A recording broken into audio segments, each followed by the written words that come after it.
पूछना हो तो एक बात पूछिए कि जगत का व्यवहार करते करते भगवान में मन कैसे लगा रहे, इसका उपाय बता दीजिए।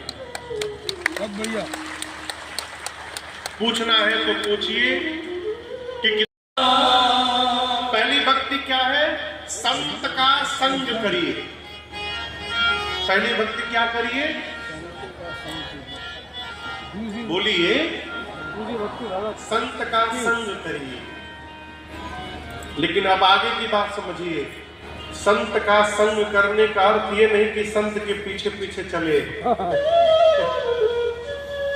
संत का संग करने का अर्थ है संत ने सत्संग में जो बात कही है उस बात का संग करना, ये संत का संग करना।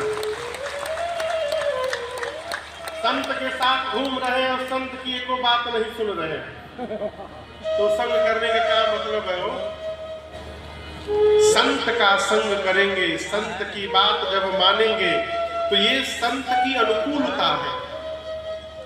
और जब तक हम संत के अनुकूल नहीं होंगे तब तक भगवान की भक्ति जीवन में अवतरित होने वाली नहीं है। ये राम जी स्वयं बोले हैं, मेरी भक्ति कैसे मिलेगी? मिलई जो संत होई अनुकूला।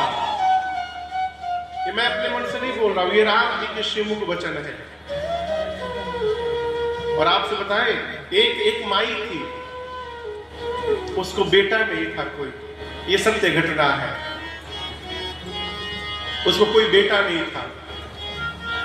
कितने मंदिर में दौड़ी, कितने जगह दिया जलाई, कितने व्रत रखी, जो जहां बोलता था वहीं भागती थी, वही उपाय करती थी, कुछ हुआ नहीं। यहां नहीं था, वो भाग्य में था नहीं उसके। निराश होके आशा छोड़ दी, मिट्टी का घर था। एक दिन सवेरे सवेरे गाय के गोबर में पानी मिला करके उससे, गाय के गोबर से आंगन मिट्टी का लेपन कर रही थी। पोतन समझते हैं? पोतन, कपड़े का पोतन होता है, उसमें भिगा करके उसी से आंगन लेप रही थी। दरवाजे पर एक महात्मा पहुंचे और महात्मा, वो मधुकरी महात्मा थे, मांग मांग के खाते थे। महात्मा ने कहा, माई कुछ भिक्षा दे दे मां खाने को, भगवान तेरी सभी मनोकामनाओं को पूर्ण करेंगे। अब जैसे संत ने ये बात कही कि भगवान आपकी सभी मनोकामनाओं को पूर्ण करेंगे, आया गुस्सा माई को, पोता ही मार दिया। जिस गोबर के पोतन से आंगन पोत रही थी, वही गोबर लगा हुआ कपड़ा उठा करके चलाया दरवाजे पर महात्मा के मुख पर, उसी से मारा। तो पूरा गाय का गोबर लगा पोतन महात्मा के मुख पे चला गया। महात्मा को क्रोध नहीं आया, उस कपड़े को लिए अपने झोली में डाले, मुख साफ किए और उसके पड़ोसी के घर गए।